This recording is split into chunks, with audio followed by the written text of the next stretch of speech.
Shalom peuple de Dieu, na pesi bino mbote na kombo na Yesu Masiya eza yanga bino se Rebeka na ye lisusu liboso na bino pona ko éclaircir bino makambo ona lakaki bino vraiment tokosala rappel na biso na mikanda na Nzambe apres tozwi relais ya kosilisa oyo tobandaki toza na Nzambe oyo tozo sambela soki abandi likambo akomisaka yango na suka. Alors yanga pesi ya Rebeka lokwa na lakaki bana na Nzambe na kosala yango moniki nazosala yango na bandaki yango na kosilisa pe yango na lisungi ya molimo mosantu. Yango moniki ngonga na biso ekoki totika moma o na maboko ya Nzambe kolo azwa contrôle na biso pe bato tozoloba makomi na ye pe azwa contrôle esika toza pe abatela biso abomba biso na makila na Yesu Masiya. Wana ngai na bino tobondeli au nom de notre Seigneur Jésus de Nazareth. Papa na pesi yo merci pour toza Nzambe bongwani te likolo na se ya mabele ezali ya yo. Bible lobi na mokili oyo tovandi na biso bato wana mokili na biloko nyonso mokili ezali ya yo. Yango nasengi faveur na yo grâce pe ngolu etalisama na yo esika na pièce oyo zwa contrôle ya nyonso molimo mosantu tia maloba na yo na monoko na nga mpona loba na yo nalobela yo ndenge esengeli tika video ezala bénédiction lipamboli mpona bana na Nzambe connaissance na bango pe emata na kombo na Yesu Masiya kolo bolamu no etalisama au nom de Jésus. Amen. Bolamu ya Nzambe etalisama na vino etalisama na vina nga Nzambe asunga yo Nzambe fongola matoi na yo po yoka maloba na Nzambe malamu ngai na bino toutaki na jeune biblique bao batalaka jeune balandaka jeune wana te basalaka pe jeune biblique wana te bokoki pe ko répéter yango koko memela bino pe bolamu lisusu ya kososola makomi na Nzambe Bible bivanda na makona nga na kosala banguna na yo marche pe munguna no pa kozala ignorance pe aza munguna na po ignorance nde mutezoko isabiso terre eza glissant toza na connaissance ya Nzambe tokoyeba kotambola malamu. Alors ezaki na prophète moko na balandi video o lelo eza na prophète moko na mboka na biso Congo prophète wana boyebi ye azali njoto mikiaza ka l'église munene mingi alinga kobenga bato mingi na ba téléphone a prophétiser na téléphone oh mon fils tia place boy ozesika boy lata bilamba bimana hôtel naza komona yo mon fils sort boyebi mo sali wana ya Nzambe aza parmi ba sali ya Nzambe minene pe aza parmi ba o bazotiela bino na ba statique aza fausse. Alobaki bona matea na ena prédication na servant de Dieu katelenga ka ndamu na tindela nga bitala donc inatala ke resalenga passe parce que l'église est tellement munene ya simba pe Bible atea na Bible tozo comprendre te yango lelo toninto sosola ni Nzamba lobaka nde sikoyo bokoye batani oyo biso tozali pona pe ye ekokozali pe malamu pe alandango eza enseignement ekokomela ndenge nga pe video wana ekomela kinga donc eza prophète moko mosala Nzambe na biso na mboka Congo aza nzoto mikeboye abala mwasi o aza étranger yene mutu a teaki ma tea wana. Alors yango moni keto ekotanga na makomi na Nzambe alobi Job amonaki mosusu Jean pe amonaki mosusu.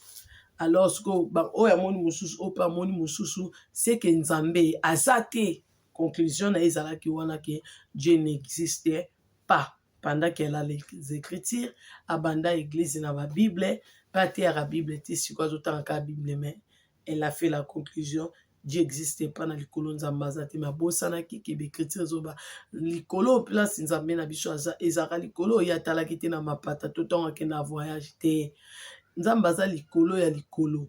Donc Nzamba Bible zoba na biso Nzamba tiaka misu na musika penza kitaka misu na pena akitisaka misu na musika pena pona kotala likolo na se c'est que ya za likolo na nyonso na ebité pourquoi lobaki Job amoni mususu jamoni mususu c'est que Nzamba azaka te rappel na ba o ba kutai na video mbala liboso batala ki ba o wana landité na lingi na sosolisa bino na écriture ndeni bayebaka ko ranger pe makamna temps pe to eba moment yango monike alobaki na ko luka ko sunga mosala Nzambe pa mona malamu. Bible zoloba nini na Job na tangela bino Job 26 de 9 à 10 pe na tangela bino 14 na video o elekiza ki kiti na ye ya bokonzi emona na kate ezipama azipa yango na lipata ya mwindu acha ndelo moko na esika bamai esukaka kuna moi ezalaka te bobele molili soki nzambe deja nasukisi wana kuna moi ezalaka te bobele molili nasotaki na bino na video wana elekaki nazwilaki bino 14 wana ezali bobele mwa ndambu ya makambo ye asala mwa ndambu Job azoloba bien mwa ndambu biso toyokaka sango yango bobele ndambo Job azoloba bien nayebi te pourquoi alobi bongo bien eza taka afu bango bazala exposé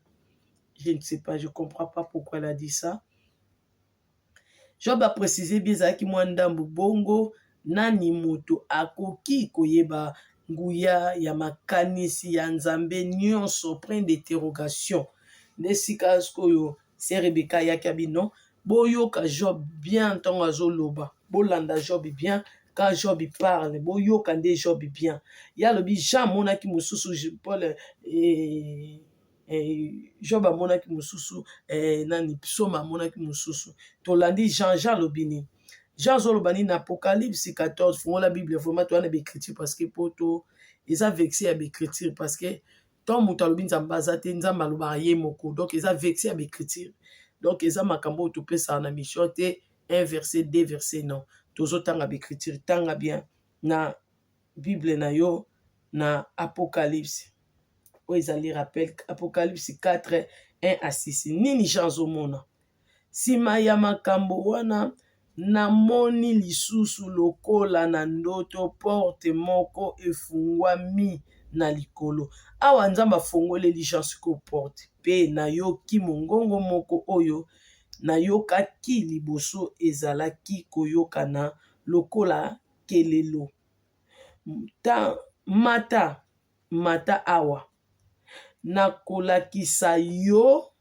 makambo nyonso oyo esengeli ya koya nsima mata awa nakolakisa yo makambo oyo esengeli koya nsima na mbala moko molimo na nzambe donc molimo ekoteli ngai donc molimo wana eza molimo na nzambe donc molimo ekoteli ngai pe namoni kiti azomona to molimo sikoyo akoteli ye boyoki Jean nani Job malamu ya lobi molimo akoteli ye bafongoleli ye porte po balakisa ye Bible lobi je fais grâce à qui le veut nayebisaki bino pe namoni kiti moko ya bokonzi kiti moko ya bokonzi ezali kuna na likolo moto moko afandi na yango oyo Jean moni tokola fungoleli ye ekuke sikoyo molimo na nzambe akoteli azomona lisusu lokola ka ye moko tamonaka aboye te bolanda bien oyo Job alobi bolanda bien oyo Jean alobi ava tokota na bapassage biblique elongi na ye ezalaki kongenga lokola mabanga ya talo arc-en-ciel moko ezingi kiti ya bokonzi na yango pe ezali kongenga lokola libanga moko ya talo ye nani na rappelaki bino déjà Jean nani yo nani Job azomona ngo lokola mapata ya mwendo awa porte déjà bafongoleli ye mata awa yaka nalakisa molimo na nzambe akoteli ye kongenga déjà eza parce que awa kote Jean azomona na rappelaki bino ezalaki kote pole déjà Jésus déjà ye la lumière qui éclaire le monde tomona ye na baécriture annoncement na ye na koya na ye na makambo ya lobaki awa nazosala bino ka rappel ya komona ndenge Jean amonaki ndenge Job amonaki na ndenge Psaume amonaki na Psaume 18 eza ndenge monte po ye amélangeaki eza rappel na ba oyo baye kotala video oyo mbala nsima bakiti mosusu donc bokoki okita ntina se nalobi ntina 5 na 6 mpo boyeba ndenge Jean amonaki makambo oyo kolo alakisaki ngai na banda video na ngai j'espère ke bana nzambe bocomprendre emoniseli ya Jean ntango azomona na emoniseli oyo nani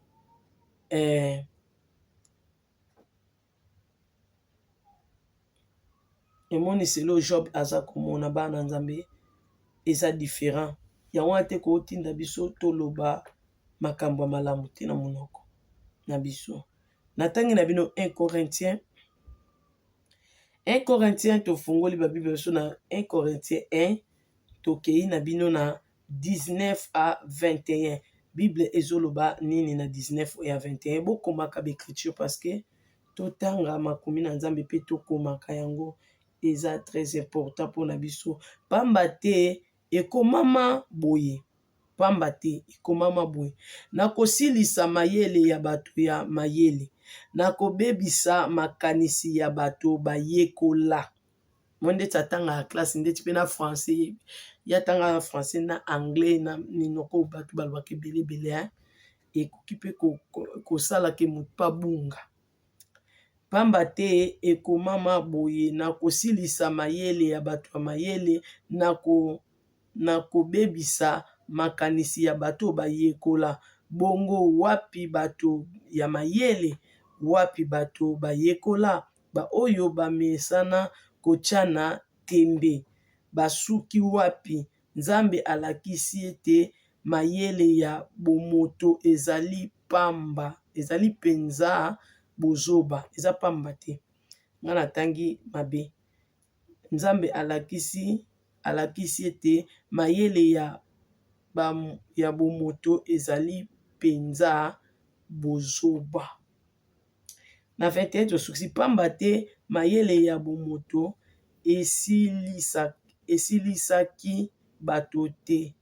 esalisaki bato te po bayeba Nzambe.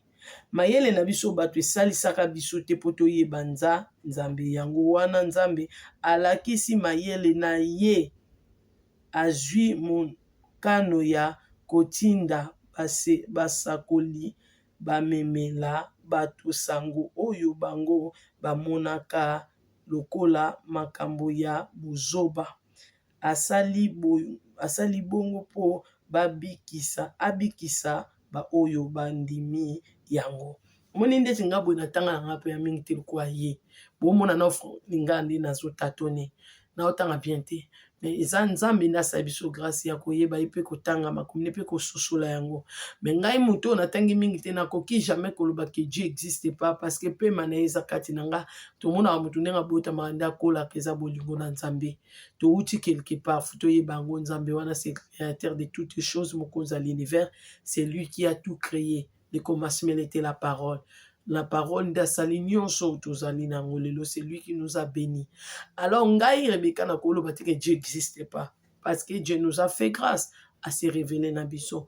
Mais na mutu atangi ba classe belé a tchela ka classe ne motima. Dieu peut le confondre pour enseigner ye ayeba mingi le quoi ba Nicodème. Ce que yo me ye azata le quoi Nicodème take de luka connaissance ye na mayele ne pe na bomoto na bija mona ki mususu o pa moni mususu se nzamba za la raté. Yango Bible ezolo ba na biso ezolo ba clair nga kutu na koloba te makomi na Nzambe ezolo ba clair to passer na écriture mususu. Na côté peut-être na suka mais écriture mususu ezolo ba nini. To tangi na bino combat de Pierre. To tangi na 2 Pierre 3 to tangi na 16. 2 Pierre 3 16. Chapitre 16 ezolo ba nini.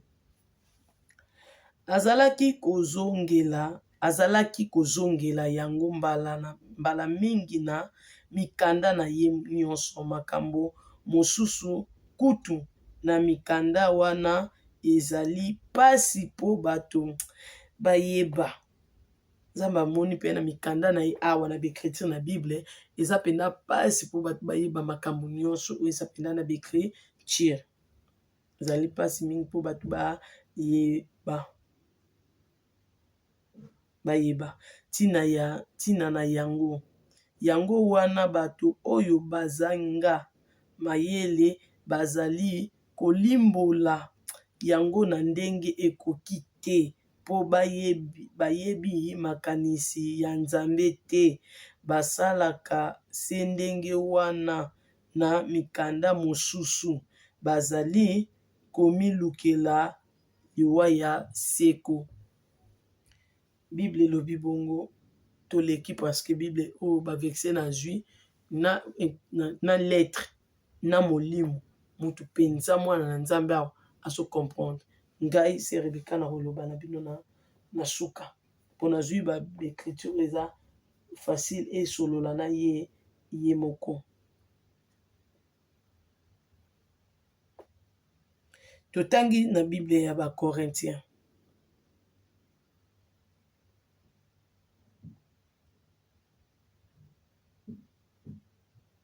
Totangi na Bible ya ba Corinthiens.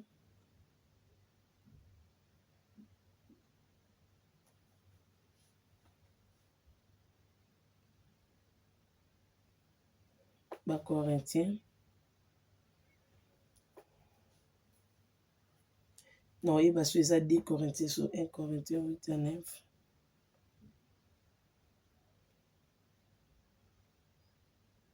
à 9. Lobini.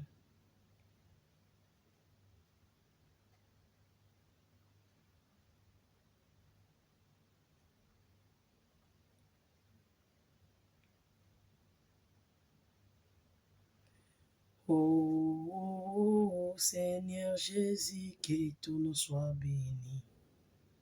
Oh Seigneur Jésus, que ton nom soit béni. Oh la petit Oyo Zambe azana bomo. Oh Yesu azana bomo. Oh Jésus azana bomo. Kolo Yesu kumama. Kumama. Nangana tangela bino ba Corinthiens et ba eza ba Corinthiens eza Colossiens. Eza Colossiens ngande na lobina bino mabe. Eza Colossiens ba Colossiens tozide. Totangi chapitre 8 à 9. Merci Saint-Esprit. Kolo Yesu azali na bomoi. Totangi na 8 à 9. Ezali na bolimbisi koma yo mtozaki kokoma eza ba Colossiens. De ngane na zwi chapitre 8 à 9. Mais soki bino bosi se yoza malamu. Bokeba moto moko te akosa bino na mateya ya basekele pe ya lokuta oyo ezali komonana lokola ezali ya mayele nzoka nde ezali oyo euti kaka na bato nyonso wana euti na banguya ya bato ya mokili oyo kasi na Kristo te. Nzoka nde mobimba ya Nzambe ezali kofanda na nzoto ya Kristo. Donc mateya o bazoteya bino boyebaki euti na Nzambe te bakomoteya ba passé humaine. Ozomona bando bandeno kolanda mateya baoteyoka réalité. Réalité nde tovanda kana mokili eza mateya réalité meza ya lola te. Tango asilisi yango eza nango ekopesa mutu bomo ya seko te ezokolisa biso ka ndenge tovanda mokili oyo me komema biso nil par mateya liloba na Nzambe eza sase ya kolakisa bato nzela ya bomoi. Bible eza kaka kolakisa bato nzela ya bomoi. Wana ba conseil humain tokozongo na réalité boye mais tant tokendaka église o biso tokoyoka kuna eza kaka maloba na Nzambe po kolisa biso po tozonga na kondima mobembo nzela eza molai kondima na biso fo kola fo na biso fo ya munene. Donc toza na assurance pe na confiance pe tokanga mitema. Mais tant na église toke koyoka na biso réalité siko na ndako na conseil ou bakoko bazana ou ba VR bakopesa biso eza réalité. Mais tant tokende kuna Nzambe benga bon po batangela biso makomi na Nzambe po balakisa biso Nzambe balakisa biso nde Nzambe alingi. Ezaka te ke tokende kuna toyoka ba passé humaine ba réalité ya bato na ba masolo ya bato ya ba mokili oyo kuna na église eza place ka mutu akoko yoka mateya na ye parce que alobi na ndako na ngai tokokomisa bandako ya moyibi te ya ba réalité des choses te ezali pour la parole de notre Seigneur Jésus. To passer ngana bino na Jacques 4:6. Natangeli bino Jacques 4:6, j'espère bozo tanga bien bozo comprendre mateya ya Nzambe clairement. Jacques 4:6 alobi nini? Nzoka nde Nzambe asi apesa biso bolamu moko eleki monene. Yango wana ekomama lisusu nzambe ayinaka bato ya lofundu kasi apesaka bolamu na baoyo bamikitisaka. Donc c'est que na kati ya makambo nyonso oyo biso tozotanga basala nzambe mosusu baza na kati na baassemblée na baeglise baza pe ya minene déjà élevé à dignité baza na orgueil yango omoni ke kolo mo asala esu bangolu eza te biso mo tozokanga mapamboli ya cause ya orgueil yango mo esiko nzambe azosala na ye na bahumble baso bamikitisi na mibali oyo bamikitisi mpo bateya évangile na ye. Donc oyo biso tokokotia kati na biso molimo mosantu azopekisa biso kose compare molimo mosantu azopekisa biso kolinga koyo moko komimona ke oleki mutu mpe komona ke yo nde oyebi mingi. Molimo mosantu alingaka biloko wana te yango nde ememelaka biso baorgueil plus tard. Molimo mosantu ata azwa enseigne yo ata ozozwa mayele kati na bonzambe alingaka moto azala na komikiti azala na humble mpo toujours yo humble no ezolakisa nde ye ke nana tondi te ye azolesa mais so ozolakisa orgueil ça veut dire deja okoki ozanga makambo mosusu. Natangi na jeunesse toke na jeunesse émission siko ebandi wana nyonso wana bocomprendre déjà eza na interprétation na bango. Émission ebandi na jeunesse 1 bible elobi nde na jeunesse 1 na ebandeli 1 ntina 5 na ebandeli ntango nzambe asalaki mokili na se mokili ezalaki ya pamba ata eloko moko te na kati ya mai ezipaki mokili ntina se ya mabele epai nyonso ezalaki se molili molimo ya nzambe azalaki kotambola na likolo ya mai. Boye nzambe alobi kongenga ezala pe kongenga ezalaki. Nzambe amonaki ete kongenga ezali malamu mpe akaboli kongenga na molili. Nzambe abengi kongenga moi mpe abengi molili butu bongo ekomaki pe tongo etanaki wana ezalaki mokolo ya liboso de le premier jour c'est notre Seigneur Jésus. Nayebisa bino na Genèse 1 awa mokili oyo kolo azoloba na biso que la lumière soit et la lumière vie ce n'est pas que ezali kaka mokili oyo tozovanda mokili oyo mpe eza l'ombre des choses à venir. Donc mokili ya sika ezali oyo ezali l'ombre eza na enseignement mokili oyo kaka que la lumière soit la lumière vie mokili esalami bobo mokili oyo biso tozali oyo na mokili ya sika eza na enseignement na kati wana lelo na osimba yango te parce que oyo tozokoclairci mosali na nzambe ayeba koklase makomi na ntango mpo ayeba malamu kososolaka makomi na nzambe. Makomi na nzambe ndenge kolo aza kolakisa biso maloba na nzambe eza moko ya lipamboli moko ya bénédiction kotangelaka bino bekreti mpe kososolisaka bino ndenge nini elobi esika oyo nyonso bateyi mabe biso toya koteya malamu biso toya mpena koteya malamu mpo te eza grâce ngolu kolo asali ke toyeba ke makambo oyo nyonso bazala kaka kolobela ye. Bomona yango na becriture nde nazotanga lelo becriture eza claire nasilisa na bino bongo na clôture Yohane 1 à 4 toza na Yohane 1 tokotanga na chapitre 4 1 à 4 na ebandeli liboso ete nzambe asala likolo na se liloba ezalaki liloba ezalaka liloba ezalaka na nzambe liloba ezalaka nzambe liloba ezalaka nzambe ya solo na ebandeli ye azalaka esika moko na nzambe nde boyeba oyo azoloba oyo azalaki esika moko na nzambe oyo nzambe azalaki ye moko na mokili molimo oyo ezalaki kotepa te parce que molimo oyo azoloba ngai nazalaki na nzambe na ebandeli ka ava mokili esalama wana boyeba motu oyo azali nani. Nzambe asalaka biloko nyonso na ye eloko moko te ezangi kosalama na ye. Bomoi nyonso ewutaka nde na ye, mpe yango ezalaka moi mpona bato. Yango ezalaka moi mpona bato. Wana Genèse 1 nayebisi bino kuna ebomba basekele.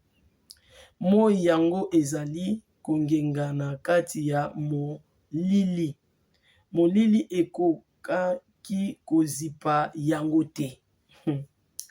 Molili ekokaki kozipa yango te. Donc moi oyo, kongenga oyo na moi oyo, oyo molili ekokaki kozipa te, tomona ye kaka awa na bekriture. Tosisi nga na bino Yohana. Nga nazolinga nalakisa bino Nzambe na kati ya bekriture ke naloba na mingi. Interprétation oza na suka me boyebaka Nzambe ye moko na bekriture ndenge ase defendaka na moto alobi ke Dieu azali te.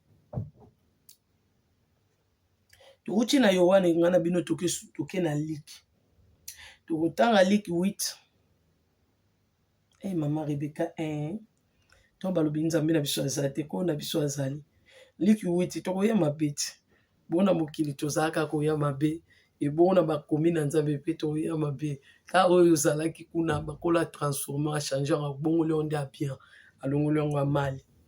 Donc bekriture loba ke biso batoloba. Totangi 16. 16 alobi nini na 8. Komaka ba verset. Moto moko te soki apelisi mwinda azipaka yango kantini to abombaka yango na se ya mbeto. Kasi atiaka yango likolo ya mesa po bato oyo bazali kota na ndako bamona malamu. Bolandi bien. Moutou déjà na Genèse alobi que la lumière soit et la lumière vie.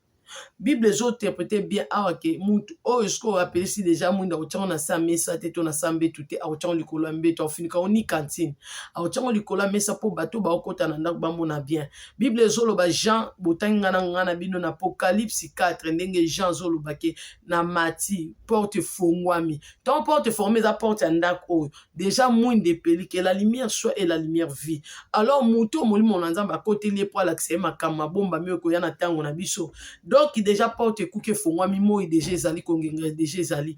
Donc bakoko mona nde mote na mutu azali komona to na bapelisi mwinda te azomona to kola azaki ye moko mena molili. Job. Na biti na 18. Makambo nyonso oyo ebombana ekomonana pe makambo nyonso ya sekele ekoyebana polele. Makambo Job azoloba kona bomba maki wana. Kolosko apelisi mwinda. Po biso tosani tomona na kati ya mwinda. Bokeba na ndenge bozali koyoka pamba te moto oyo azali na biloko mingi bakopesa ye mosusu. Kasi oyo azangi biloko bakobotola ye ata mwa ndambo oyo ye azali kotiela motema. Liloba na Nzambe eza clair, peuple de Sion. Liloba na Nzambe ezali clair, peuple de Sion. J'espère que vous comprenez Maman Rebecca bien. Na clôturer poto bimakaka na Yohan. Ozwa suka Yohan 8 utangi 12. Tozongi kuna 12. Bongo agumba mi lisusu. Agumba mi lisusu pe abandi koma na mapele. Eza na 12 nga natangi 8. Bolimbisi peuple de Sion. Yesu alobi na sengi bino bolimbisi po funa tanga nde 8 chapitre 12 nga natanga ki 8. Ona bongisela bino nde. Yesu alobi lisusu na bato ngai nazali lokola moi. Pona bato moto oyo alandi ngai akotambola na molili ata moke te kasi akobanda kotambola na moi moto akozwa bomoi ya solo. Moto akozwa bomoi ya solo moto wapi oyo alandi kolo na nani na kati na pole na kati na lumière. yango moni ke nazoloba bakoki ko comparer basala nzambe te parce que tant déjà que la lumière soit et la lumière vit tant bozolo comme na Genèse 1 wana il y a des temps de ténèbres kokatisa te ka mokili ndenge ezalaki na molili apo kongenge ye eza eloko moka automatique alokwa moke moko boye te ya etant bato bavivaki na nzambe na temps ya l'ombre kuna nde ezalaki toloba molili makambo ezalaki komonana polele te ezalaki caché baécriture ezalaki caché alors bato wana tokoki kocompare bango te ntango écriture alati nzoto na libuma Marie abimi toske totambola na écriture ye moko sanduku oyo Moïse abanda komemisa libota ya Levi oyo banganga nzambe bazwi arche de l'alliance bazwi mobeko bakotisa na kati ya sanduku donc biso siko biso barebeka bajean banani oyo tozotambola su na sanduku wana te nde balevi banda omemango sanduku siko akomi kati na biso siko totambola sanduku biso tomoni sanduku azoloba tomoni sanduku azosala makambo sanduku wana nini sanduku aza nzoto ya Seigneur Jésus alors mukanda oyo batiaki na kati ya sanduku nde ozomona ke liloba oyo ezalaki na kati ya notre Seigneur Jésus nde sanduku siko biso tozwi sanduku azoloba eza na mabombami wana sanduku na maloba na nzambe na kati mibeko nzambe akomelaki Moïse na 10 commandements batiango na kati ya sanduku nde banganga nzambe bakomi komemango lelo banganga nzambe wana eza biso bato omema siko sanduku wana omonaka oyo ezali nzoto ya Seigneur Jésus de Nazareth alors leur parole ntango azolibere yango kati na biso mpo molimo na nzambe nde aza kati na biso yango bomoni biso toza temple ya Saint-Esprit temple ya Saint-Esprit na ntango wana ezalaki sanduku obonda omona pa Moïse ndako wana bomona Moïse wana ndako eza l'ombre de choses à venir oyo liloba na nzambe bande kovanda na kati ya sanduku balevi baomemango na miniti oyo molimo mosantu ye nde aza kati na biso toza sikoyo kwa sanduku tomemi parole ya nzambe kati na biso alors esiko baoteya mabe deja liloba ya kati na biso ebima deya yango moko ebima yango moko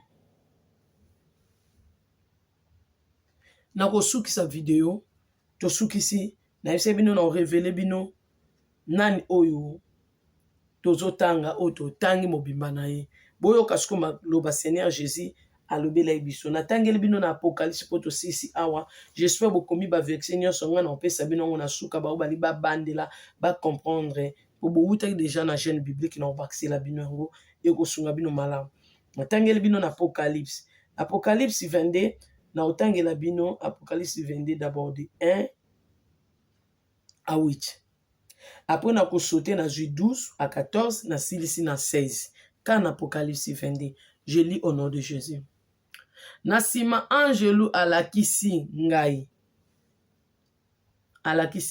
ebale ya mai ya bomoi wuta na epai ya kiti ya bokonzi ya nzambe na ya mwana meme ezali kongenga lokola cristal ebale yango ekabwana ezali koleka bipai na bipai ya babalabala ya minene ya ville ozoka mboko biso tokende kana na biso na baville eza kuna babalabala minene bozomona ke mokili eza l'ombre de choses oyo koyela biso mokili ya sika mpo mokili oyo bakolinga yango lokwa nde balinga kitoko bapassage bible eza ebele kuna na kati ezali na nzete ya bomoi oyo ebotaka mbuma mbala 12 na mbula moko elingi koloba ete mbala moko na sanza moko makasa na yango ezali mpona kobikisa bato ya bikolo nyonso ata eloko moko te ya lisuma ekomonana na vili wana mboka na biso ya sika kiti ya bokonzi ya nzambe na ya mwana meme ekozala kuna pe basali ya nzambe bakobanda kosambela ye bakomona ye na miso pe kombo na ye ekozala komonana na bilongi ya bango butu ekozala lisusu te pe bakozala na posa ya mwinda te po na moi bakozala na posa ya mwinda te to ya moi. Po Nkolo Nzambe akozala kongengela basali na ye, bango bakozala bakonzi seko na seko. Na nsima Angelu alobi na ngai boye: maloba oyo ezali ya solo pe bato bakoki kotiela yango motema. Nkolo Nzambe oyo apesaka molimo na ye na baprofete, nazoka moye azangi molimo, atindaki Angelu po alakisa na basali na ye makambo oyo esengeli koya na mwa mikolo. Na 8, bongo Yesu alobi: tala, etikali moke na ya. Esengo na ba oyo babatelaka maloba ewuti na molimo, ndenge ekomama na buku oyo. Ngai Yohane nayokaki pe namonaki makambo wana, bongo tango nasilisaki koyoka pe komona, nafukameli Angelo oyo alakisaki nga yango. Botanga Apocalypse mobimba boko comprendre malamu makambo oyo Sœur Rebecca azotangela bino. Jean ndenge azomona na apôtre Job, Jean azomona po yenda kolobela biso makambo ya temps de la fin. Nakoki kotia ete na mosala Nzambe azomona koto l'ombre des choses à venir. Awa mutu akomomona makambo deja sengeli komama. Alors biso peuple na ye oke Nzambe apona Israël ekolo ya Jacob, toza batu o Nzambe apreparaka biso deja. Bible lobi na kosalika moko te sake na révéler basali nanga ba serviteur nanga. Donc na biso ba servante na ye. Yango moni ke Nzambe ami monisi puissamment na Jean po Jean komela biso makambo o biso pe tozwango to tangeli pe bana biso nyonso wana po la préparation po mokili o eza biso te. Toana mokili na biso o esengeli biso to sa nini to kende kovanda. Alors nako kosangisa bango te bana Nzambe lelo bo moni vraiment ndenge Nzambe tamboli na biso na becriture na rangele bino yango bo vérifier malamu. Peton mosa na Nzambe azoteya bozwaka mateya na ye botia kango na temps bomona ke est-ce que te biso bien ou bien te biso a fertilité to biloko mokili ou bien azo préparer biso penza pour l'enlèvement. Alors otiela biso double te na makambo na Nzambe, makambo na Nzambe ezali clair. Liloba na Nzambe ezali clair parce que moi déjà ye kongenga déjà ye. Alors to comme koyekola makambo na Nzambe na l'ombre te mais na réalité des choses. Na loba na osote na 12 na tanga bino 12 na 14. Bongo Yesu alobi tala etikali moke na ya. Nakoyela moto na moto lifuta ya mosala na ye. Ngai nazali moto ya liboso pe ya suka. Moto ya liboso bino bomoni kuna na Genèse eza ye. Que la lumière soit et la lumière vit. Mo ezalaki tongo etanaki yende monzoto na tongo. Nde awa toye kosukisa na ye na Apocalypse. Yesu ko moto ayebisa biso na yaki moto ya liboso na Genèse 1 kuna. Ngai nazali moto ya liboso pe ya suka, ngai moto na bandaki mokili pe na kosukisa yango. Nazali ebandeli pe suka. Esengo na ba oyo basukoli bilamba na bango po bazwa nzela ya kolia mbuma ya nzete ya bomoi. Pe bakoka kokota na baporte ya Jérusalem ya sika. Ndenge na eti koyebisa bino. Après na sotele bino na 16. Ngai Yesu na tindi Angelu na ngai pona kolakisa bino makambo nyonso wana etali ba eklesia. Ngai nazali mwana oyo Nzambe alakaka na David. Nazali nzoto oyo etanelaka tongo nde na chukoloba bino na Genèse 1 eza l'ombre de notre Seigneur Jésus. Alors réalité yeyo Yesu Masia. Alors biso bato to monaka ye na l'ombre, to yokaka nde na l'ombre, mais to moni na réalité lelo tozo tambola na Seigneur Jésus boy. Tika Nzamba Israël, Nzamba bo centre l'écriture ezalaki clair na pesa ki bino rappel na ba oba ebi di solo te. Na biso faux prophète morate ki mabe. Rappel ezali na Job 26 9 à 10 mpe osote oke na 14 komona ndenge jo bamonaki toke na Jean na Apocalypse mpo ya lobi Jean mpe amona ye mosusu eke nzambe aza te botanga na bino na Apocalypse 4 de 1 à 6 toke kotanga na bino na Corinthiens donc 1 Corinthiens 1 19 à 21 totangi na bino na 2 Pierre 3 à 16 totangi na bino na Colossiens 2 8 9 natangi na bino na Jacques 4 6 natangi na bino na Genèse tanto bandi vidéo na Genèse 1 donc tozwi 1 à 5 po tolakisaki Seigneur Jésus asalaki ya kobombama kuna po to akobimisa ye na Apocalypse na mikanda oyo totangi na bino na Yohane 1 tozwaki 1 chapitre 1 à 4 tozwaki nga na bino Luc 8 16 à 18 tozwaki tozongelaki Yohane 8 à 12 tozwaki 4 chapitre 12 et toyaki kosisa na bino ndenge tosisi ngai na bino na Apocalypse 22 okoki otanga Apocalypse 22 mobimba c'est très important pour toi après totangi na bino te mais yo nde nabombelaki otanga nabombelaki otanga Yohane 17 mobimba wana nde nabombela bino mpo nasoniaki oyo bokotanga yango bino moko 17 mobimba.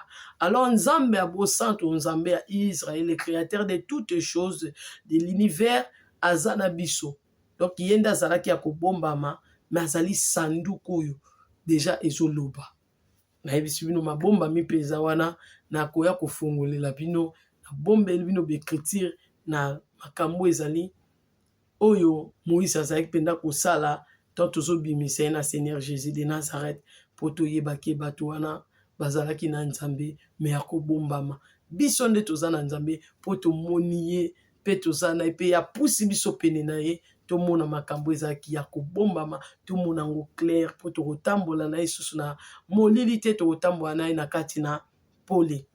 Alors ye muta fongoleli Jean ekuke donc afongoleli ka Jean te na yo ekuke muto zoyoka liloba na ye tokota na ekuke oyo ezali porte po tovivre mboka ya sika Jérusalem ya sika. Alors kolanda mokili oyo na makambo ya mokili oyo te nyonso kola kolinga yango tango toyebi te ngonga toyebi te yango alobi na biso na Apocalypse 22 baoyo bazalaki mayele balengelaki bilamba na bango basokolaki bilamba na bango na makila mwana meme mipetola na makila na Yesu epesama po te biso tomela yango tozwa bosomi tika Nzambe bosantu Nzambe ya Israël le Dieu qui nous a accordé cet temps cet moment abatela bino pe apambola bino makomi na Nzambe ememela bino bolamu ba ouverture efongwamela bino pour français hein?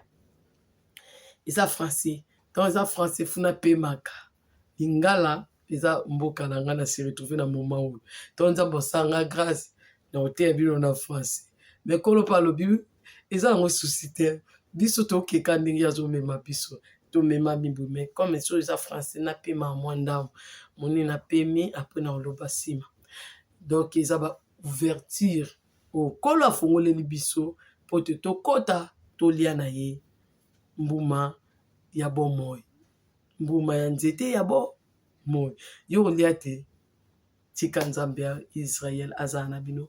Je vous aime beaucoup babone ya OVD TV ba obolandaka se Rebecca ndeko na bino ya bolingo kolatindela bino kimia boboto ezala na bino toko luka tovanda na makolo na ye toujours pour enseigner biso alakisa biso po tomema implice na libota na ye yo po yebi mingi kobosana te kokomela se Rebecca commentaire efongwamaki fonkomelanga Nzamba pambola bino aza malamu na bino pe ndenga mimonisi na biso nyonso amema biso na mboka lakaki biso yango nalobi bye.